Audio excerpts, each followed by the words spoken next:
एक तरफ कोरोना की लड़ाई चल रही है और करनाल की अगर बात करें तो करनाल के दो बड़े नेता जो एक कांग्रेस के हैं और एक बीजेपी के हैं। जी हाँ, कोरोना की बात करें तो कोरोना की लड़ाई को तो प्रशासन और सरकार और आम आदमी लड़ता हुआ जरूर नजर आ रहा है, लेकिन आखिरकार करनाल में बीजेपी के जिला प्रधान जगमोहन अनंत की बात की जाए या फिर मुख्यमंत्री के सामने कांग्रेसी नेता चुनाव लड़ चुके सरदार त्रिलोचन सिंह की बात की जाए, फेसबुक पर लगातार एक दूसरे पर आरोप प्रत्यारोप जो है काफी समय से देखे जा रहे हैं। तो इसी बारे में बातचीत करने के लिए समय हमारे साथ सरदार त्रिलोचन सिंह है, उनसे हम जानना चाहेंगे सर क्या कुछ बताना चाहेंगे।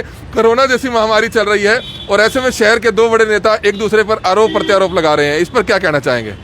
देखिए, हमारे नेताओं ने भूपिंदर सिंह हुड्डा जी ने और शैलजा जी ने कह दिया था कि कोरोना के दौरान हम सरकार की मदद करेंगे, लेकिन उन्होंने ये नहीं कहा था कि हम गूंगे और बहरे बन के बैठ जाएंगे। अगर शहर के अंदर कोई लूट खसोट होती होगी, शहर के अंदर सरेआम शराब बिक रही होगी, लॉकडाउन के दौरान शहर के अंदर एक पार्टी के नाम पर अगर चंदा इकट्ठा हो रहा होगा और वो गरीबों तक नहीं पहुंच रहा होगा, शहर के अंदर कुछ डिपों के ऊपर घोटाला हो रहा होगा, उसका पीछे मास्टरमाइंड कौन होगा, उसकी अगर हम बात नहीं करेंगे तो हम लगता है अपने फर्ज में कोई ना कोई कोताही करेंगे। तो इस करके मैंने भी जो कुछ दिन पहले बयान दिया वो साफ कहा कि एक ही नेता है जो बार बार इन तीनों बातों के साथ जुड़ा हुआ है, चाहे वो शराब का बिक्री रही हो 20-25 दिन, 1 महीना, जितने दिन लॉकडाउन रहा। लोग कहते हैं ठेके खुले, शराब की भीड़ नहीं हुई। भीड़ कैसे होती? शराब तो रुकी नहीं, शराब बिकती रही। उसकी बात करना चाहता हूँ।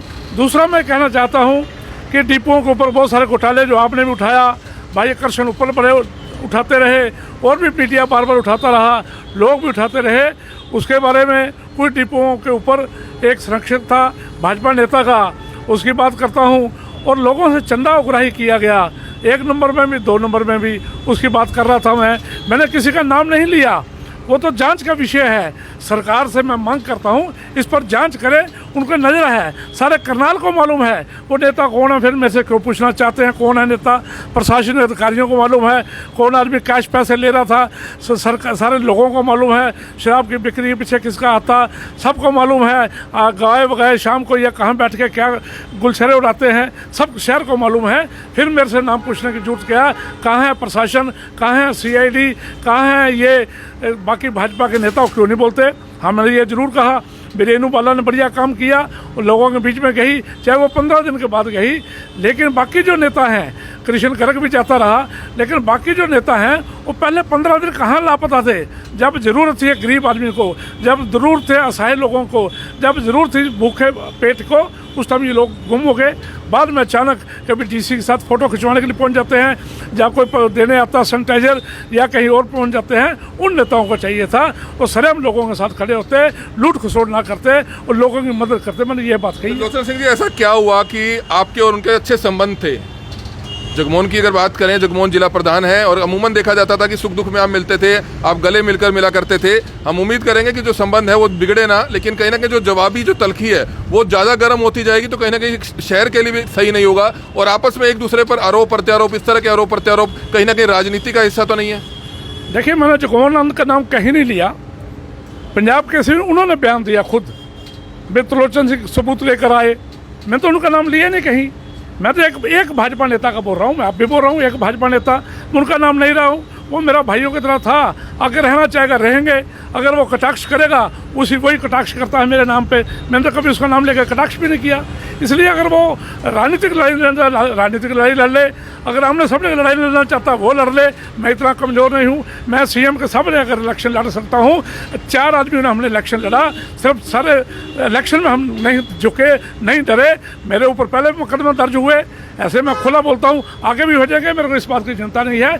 लेकिन जो आदमी लोगों को गुमराह करता हो, जो आदमी लोगों की कसौटी पर खरा ना उतरता हो, जो लोगों से चंदा इकट्ठा करके हजम कर जाता हो, जो शराब खुआता हो, कोरोना के दौरान जब त्राही मची हुई हो, उस समय हमारे नेताओं का कहने के बाद हम कुछ दिन चुप रहे, लेकिन हम गूंगे और बहरे बन के नहीं बैठ सकते। मैंने ये स्पष्ट कह दिया। त्रिलोचन जी, लगता है कि आरोप ही होते हैं, कोई सबूत आपके पास भी इन चीज़ों के नहीं होंगे, क्योंकि जो चेक्स वगैरह दिए जा रहे थे, लगातार प्रेस नोट्स में भी आ रहा था, वो हरियाणा रिलीफ फंड के नाम से दिए जा रहे थे, हरियाणा कोरोना रिलीफ फंड के नाम से दिए जा रहे थे। तो लगता तो नहीं है कि किसी अपनी जेब में, किसी के जेब में पैसा जा रहा होगा? ये नहीं, मैं किसको चेक दिए किसको नहीं दिए इस बात पे नहीं पढ़ना चाहता। लेकिन कैश क्या है, अगर ज़रूरत पड़ी तो मैं 5 7 10 एफिडेविट दे सकता हूँ, दबा सकता हूँ जिन लोगों से कैश भी लिया गया। लेकिन क्योंकि सरकार का भी 4 साल है, ये सरकार आपको पता डंडे से चिल्लाती है, डंडे से डराती है। मैं तो डरने वाला नहीं हूँ, लेकिन जिन लोगों ने पैसे दिए वो दुकानदार हो सकते हैं, फैक्ट्री वाले हो सकते हैं, गरीब आदमी हो सकते हैं जो कॉलोनी छोटी मोटी कॉलोनी काटते हो, जो सड़कें बनाने के लिए आए हो उनके पास उनसे चंदा मांग लिया हो, वो लोग हो सकते हैं, ठेकेदार हो सकते हैं म्यूनसिपल कमेटी के, उनसे चंदा मांगा हो। मैं तो बोल दूंगा, जिस दिन बात दिल करेगा मैं बोल दूंगा, ना मैं किसी कहने पर रुकूंगा, ना किसी के कहने पर बोलूँगा। जब दिल आया मैं बोलूँगा, लेकिन जब मैं बोलूँगा स्पष्ट बोलूँगा। मैं तो कुटिया, निर्मल कुटिया का मानने वाला हूँ, निर्मल कुटिया में खड़े करके बोल सकता हूँ मैं जो मैं कह रहा हूँ सच कह रहा हूँ। लेकिन किसी तरह का कोई सबूत नहीं है। लगता है कि इस तरह के आरोप प्रत्यारोप से बैठकर बातचीत करने में कहीं ना कहीं ज़्यादा एक अच्छी शहर के लिए अच्छी चीज़ रहेगी। देखिए, मैं अपने स्वार्थ में राजीनामा कर लेता हूँ। मेरा कुछ नहीं लिया, ना मेरे से किसी ने चंदा मांगा, मेरा कुछ नहीं लिया। मैं क्यों राजीनामा कर लूँ? मैं लोगों की आवाज़ क्यों ना बनूँ? मैंने इलेक्शन के दौरान लोगों को कहा था एमएलए बनूँ ना बनूँ, मैं आपकी आवाज़ बनकर रहूँगा। मैं लोगों की बात क्यों ना करूँ? मैं राजीनामा करके खुद बैठूँ, मेरे को किसी चीज़ की ज़रूरत नहीं है, ना मैंने कुछ लेना, मैं क्यों राजीनामा पर बात करूँगा?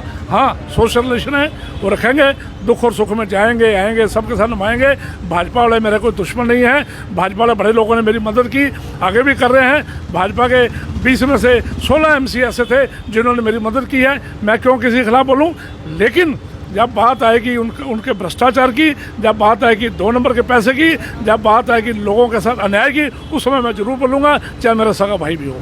तो लड़ाई लंबी होती हुई नजर आ रही है। किस तरह से करनाल में बीजेपी वर्सेस कांग्रेस की लड़ाई है, कहां तक चलेगी, लेकिन हम उम्मीद करते हैं कि इस लड़ाई को जल्द से जल्द समाप्त किया जा सके, क्योंकि आपस में एक दूसरे पर जब तक हम आरोप प्रत्यारोप लगाते रहेंगे, इससे नुकसान हमारा ही होने वाला है, शहर का ही नुकसान होने वाला है और आपसी भाईचारे का नुकसान होने वाला है। क्योंकि हम तो एक दूसरे पर आरोप प्रत्यारोप लगाते रहेंगे, लेकिन जो आपसी भाईचारा है वो कहीं ना कहीं खराब होगा। इस पर भी हम बातचीत करना चाहेंगे। कुछ लोगों ने आपको समझाने की कोशिश की होगी कि हम एक दूसरे पर आरोप प्रत्यारोप इस तरह के ना लगाएं। मैंने उनको स्पष्ट कहा, जिन्होंने प्रयास किया, एक दूसरे पर मैंने कोई आरोप नहीं लगाए। आरोप तो वो होते हैं जो साबित ना हो, आरोप तो वो होते हैं जो झूठे हों। मैं आरोप क्यों लगाऊंगा? मैंने किसी का नाम नहीं लिया। अगर मेरी किसी से दुश्मनी होती मैं नाम लेता, उसको फंसाने की बात करता। मैंने कहीं आरोप नहीं लगाया। मैंने मुख्यमंत्री महोदय को भी कहा करनाल नहीं आए तो नहीं आए, ये आरोप थोड़ी है, ये सच्चाई है। अगर मुख्यमंत्री महोदय करनाल नहीं आए, मैं कह रहा हूँ नहीं आए, ये सच्चाई है, ये आरोप नहीं है। ऐसे मेरी जो बात है वो सच्चाई है, वो आरोप नहीं है। मेरी कोई दुश्मनी नहीं है। आज भी अगर कोई दुख और सुख होगा, मैं किसी भाजपा नेता के पास जाऊँगा, वो मेरे पास आएंगे, हम मिलेंगे। लेकिन जहाँ तक करनाल के लोगों की बात है, मैं करनाल के लोगों के लिए कोई समझौता नहीं करूँगा। उनके साथ कहीं जाती होती होगी, उनके साथ नाइंसाफ़ी होती होगी, पुलिस करेगी, प्रशासन करेगा, मैं उनके साथ खड़ा रहूँगा। चाहे मेरे ऊपर 1 मुकदमा छोड़ 10 मुकदमे बना दिए जाए, मैं इस बात की चिंता नहीं। मुख्यमंत्री करनाल नहीं आए, इसके लिए खुद मुख्यमंत्री ने एक वीडियो जारी करके करनाल के लोगों के नाम मैसेज दिया था कि पूरा हरियाणा देखना है और उन्होंने चंडीगढ़ बैठना है। अगर वह करनाल आ जाते हैं तो कहीं ना कहीं उनके साथ पूरा सिक्योरिटी अमला आएगा, तमाम नेता साथ आएंगे, लेकिन लोगों को इस समय इकट्ठा होना नहीं है। तो इस पर क्या कहना चाहेंगे? देखिए, ये बातें तो लोग समझते हैं। इन बातों से एक अपने मन को शांति तो दे सकते हैं, लेकिन लोग समझते हैं। तो यहाँ से नुमाइंदे भी हैं, यहाँ से MLA हैं। मैंने बताया उनका प्रतिनिधित्व जिसको उन्होंने जुम्मेवार बनाया, बटला जी, वो कहीं नजर आए। हमारे सांसद साहब जो साइकिल पे चलते हैं पानीपत में, वो कहीं नजर आए। उनको सिक्योरिटी की जरूरत नहीं है। नंबर 3, जो मिस्टर अनुज सूद जो मिलिट्री में थे, उनकी पंचकूला में डेथ हुई। क्या वो पंचकूला तक गए? अगर सारा हरियाणा उनका है, उसके घर दुख गए थे मुख्यमंत्री जी, तो होके आए 2-3 दिन पहले वहाँ पर। लेकिन कहीं वो अब आए वीडियो जारी होने के बाद, अभी 2 दिन पहले, लेकिन 10 दिन हो गए इस बात को। वो करनाल भी आ सकते हैं, बायर भी आ सकते हैं। यहाँ जब फ्लैग मार्च कर सकती पुलिस, 100 पुलिस मुलाजम, DC महोदय सारे फ्लैग मार्च कर सकते हैं, तो ऊपर मुख्यमंत्री के साथ अगर 4 कमांडो भी ये साथ आ जाएंगे, उससे कोई फर्क पड़ने वाला नहीं। सारे शहर के अंदर इस टाइम आवाजाही चल रही है, लोग सड़कों में चल रहे हैं, जाम लगे हुए हैं। तो मुख्यमंत्री आने से भी ज़्यादा क्या पति आ जाएगी? मुख्यमंत्री अपने आप को बचाना चाहते हैं, हमारी बात नहीं है इसमें। आरोप प्रत्यारोप का दौर जारी है और इस समय आप सुन रहे थे मुख्यमंत्री के सामने कांग्रेसी नेता जिन्होंने चुनाव लड़ा था, सरदार त्रिलोचन सिंह, किस तरह से पिछले दिनों से लगातार फेसबुक पर देखा जा रहा था, लगातार जो है करनाल के ही बीजेपी के जिला प्रधान के सामने लगातार जो है कमेंट्स पर कमेंट्स किए जा रहे थे। फेसबुक पर ये जुबानी जंग थी, मीडिया में ये जुबानी जंग थी, लेकिन आखिरकार इसके पीछे क्या कुछ कारण है ये भी हम इनसे जानना चाहेंगे। थोड़ी देर बाद हम जो बीजेपी के जिला प्रधान हैं जगमोहन आनंद जी, उनसे भी हम बातचीत करेंगे। सर, आखिरकार ऐसी ये चीज उत्पन्न क्यों हुआ, क्यों सिचुएशन ऐसी शुरू हुई कि आपको इस तरह से आरोप लगाने पड़े, आपको इस तरह से बातें करनी पड़ेगी? हमने पहले नहीं देखा कि आप इस तरह से जो है मतलब इस रूप में आए हो कभी, ऐसा क्यों हो रहा है? देखिए, मैंने अभी भी कहा मेरी उससे निजी लड़ाई किसी से नहीं है, ना जगमोहन आनंद से है, ना किसी और से है, ना रेणु बल्ला से है, ना बीजेपी के किसी से मेरी निजी लड़ाई नहीं है। जे अगर कोई भी, मैंने अभी नाम नहीं लिया, पहले भी नाम नहीं लिया, अब भी नाम नहीं लिया, आपने कई बार प्रयास किया भी शायद मैं नाम ले दूँ, मैं नाम नहीं ले रहा। मैं भाजपा के एक नेता का कह रहा हूँ, आगे भी कहता रहूँगा। भाजपा का एक नेता, भाजपा का एक नेता, भाजपा का नेता शराब बकवा रहा है, भाजपा का एक नेता डिपो में गड़बड़ करा रहा है, भाजपा का एक नेता कनक घोटाला करा रहा है। भाजपा के एक नेता की बात करूँगा, नेता अपने आप को जो दोषी मानता वो सामने आ जाए, लेकिन मैं कहीं भी भाजपा नेता का किसी का नाम नहीं ले रहा।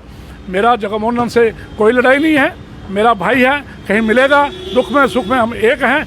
लेकिन जब करनाल की बात होगी, करनाल के मुद्दों की बात होगी, करनाल की आवाज़ होगी, करनाल की जनता की आवाज़ होगी, उस टाइम मैं जरूर बोलूँगा, चाहे मेरा नफा हो चाहे नुकसान हो। बीजेपी के नेता अगर ये कहते हैं कि सरदार त्रिलोचन सिंह ने अगला चुनाव भी करनाल से लड़ना है, तो उसको लेकर तो ये सारी साजिशें या इसको लेकर तो राजनीति नहीं हो रही? देखिए, कोरोना जब आया था किसी को मालूम था भी कोरोना आएगा? कोरोना की आपदा में ये बातें आई ना जी, हमारा तय नहीं था मैं इलेक्शन हारूंगा, उस पर कोरोना आएगा, फिर मैं बोलूँगा। ये आपदा है, ये आई है, भगवान करे सब ठीक हो जाए। अगला इलेक्शन किसने लड़ना, कब लड़ना, कहाँ लड़ना, अभी गर्म में है, इसमें कुछ बातें क्लियर नहीं है। मैं कैंडिडेट जरूर हूँ, आगे भी रहूँगा, लेकिन उसको लेकर राजनीति नहीं है।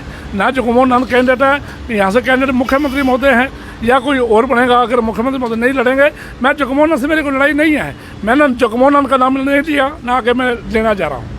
लेकिन गर्मी बहुत ज़्यादा है और आप भी गर्म नजर आ रहे हैं, तो कहीं ना कहीं उम्मीद की जा सकेगी कि मैंगो शेक या कुछ ठंडी चीज़ें जरूर आप खाएं, क्योंकि गर्म बहुत ज़्यादा होते हुए नजर आ रहे हैं। नहीं, इसमें गर्मी की बात नहीं है, बात जब मुद्दों की हो उस समय स्वाभाविक है गुस्सा आना। शहर के अंदर सैनिटाइज नहीं किया गया, दोबारा किया गया या नहीं किया गया अभी तक देखा भी नहीं है, मैंने तो नहीं देखा। सैनिटाइज नहीं किया गया, मास्क नहीं बांटे जा रहे, कल्पना चावला में प्रयास पूरे किए जा रहे, पूरी सुविधा नहीं है। करनाल की सड़कों का बुरा हाल है, करनाल का सीएम सिटी की जगह क्राइम सिटी है। यहाँ पत्रकारों के घर पे हमले हो रहे हैं, क्या कहाँ बोलना, क्यों ना बोले हैं? मेरी जिम्मेवारी बनती है, मैं बोलूँगा। आप देख सकते हैं सरदार त्रिलोचन सिंह आक्रामक मूड में नजर आ रहे हैं, और क्या कुछ इसके पीछे पूरे कारण है डिटेल में उन्होंने बताया। और हमारी आप सभी से अपील है, जो भी लोग इस वीडियो को देख रहे हैं, इस वीडियो को ज्यादा से ज्यादा जरूर शेयर कीजिएगा, क्योंकि पिछले काफी समय से जो है लगातार इस तरह की बयानबाजियां हो रही थी। इसलिए हम दोनों नेताओं से बातचीत जरूर की कि आखिरकार इसके पीछे क्या कुछ वजह है, और हमने अपनी तरफ से कोशिश की कि आपसी भाईचारा बना रहे। लेकिन कहीं ना कहीं माहौल गर्म है, मौसम गर्म है, और कहीं ना कहीं कोरोना जैसी महामारी में हर कोई गर्म है, जिसके मद्देनजर सरदार त्रिलोचन सिंह भी गर्म नजर आ रहे हैं। तो देखना होगा कि आखिरकार इसके बीच में ठंडी होने का काम कौन करेगा, बर्फ की सीली का काम इन दोनों नेताओं के बीच में कौन करेगा, ये आने वाला समय ही बता पाएगा। Kamal media, Karnal breaking news, Karnal.